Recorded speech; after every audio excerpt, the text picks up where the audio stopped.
So you're dealing with an addicted generation. This is a big time bomb ticking. This is no accident. Indeed, it is by design. It was my mistake. I mean, I think we can all feel it. We now know that many of the major social media companies hire individuals called attention engineers to try to make these products as addictive as possible. These companies offer you shiny treats in exchange for minutes of your attention and bytes of your personal data, which can then be packaged up and sold. That's an addictive behavior, and it's dopamine that is driving that addiction. The short-term dopamine-driven feedback loops that we have created are destroying how society works.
Even before your first thought or impulse to pee enters your head, the phone is the first impulse. That's it. It was making me unhappy because you're always thinking about all these other people. You're worrying about all these other people, what they're doing, and you're not living in the physical world. You don't even think about what's in front of you. People are in front of you. The physical world.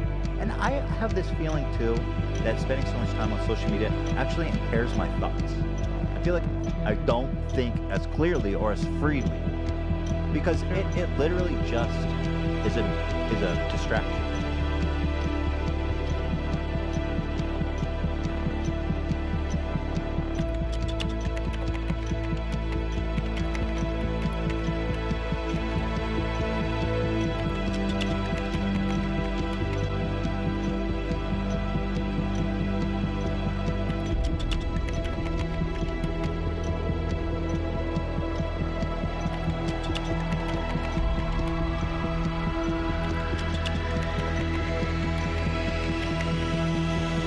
Social media tools are designed to be addictive. The actual desired use case of these tools is that you fragment your attention as much as possible throughout your waking hours. That's how these tools are designed to use. Well, we have a growing amount of research which tells us that if you spend large portions of your day in a state of fragmented attention, so large portions of your day where you're constantly breaking up your attention, take a quick glance, do a just check, and just quickly look at Instagram, that this can permanently reduce your capacity for concentration.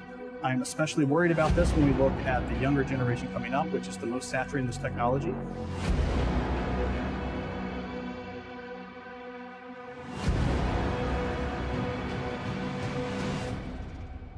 It's dopamine that is driving that addiction. So what happens with social media is Robert Sapolsky, who did the foundational research on this at Stanford, calls it the magic of maybe. When you look at your phone and maybe there's a text there and maybe there's not and you don't know, when it shows up, that high you get, that's dopamine. It's the magic of maybe. Maybe it'll be there, maybe it won't. When it shows up, you get a 400% spike in dopamine. That is roughly the same amount of dopamine as you're getting from cocaine, slightly less than an extremely addictive drug like cocaine. And that's what's happening.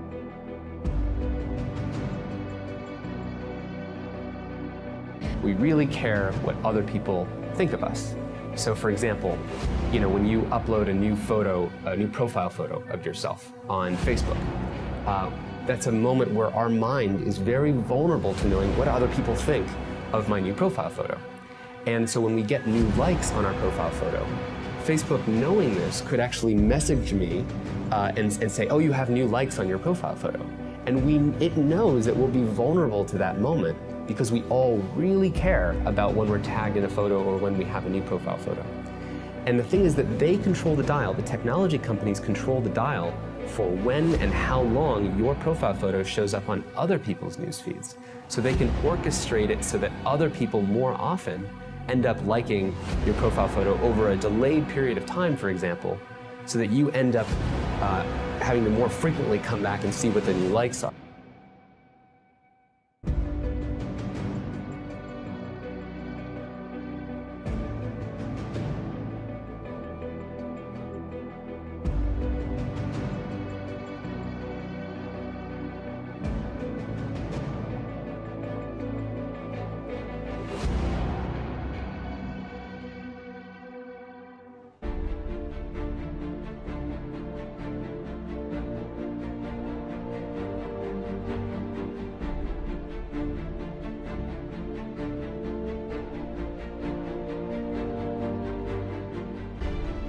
Humanity's greatest desire is to belong and connect. And now we see each other. We hear each other. Grandpa, I love you. I love you. Oh, I want to take a picture. We share what we love, and it reminds us what we all have in common. Dug out alive and well after 7.5 days. If you put me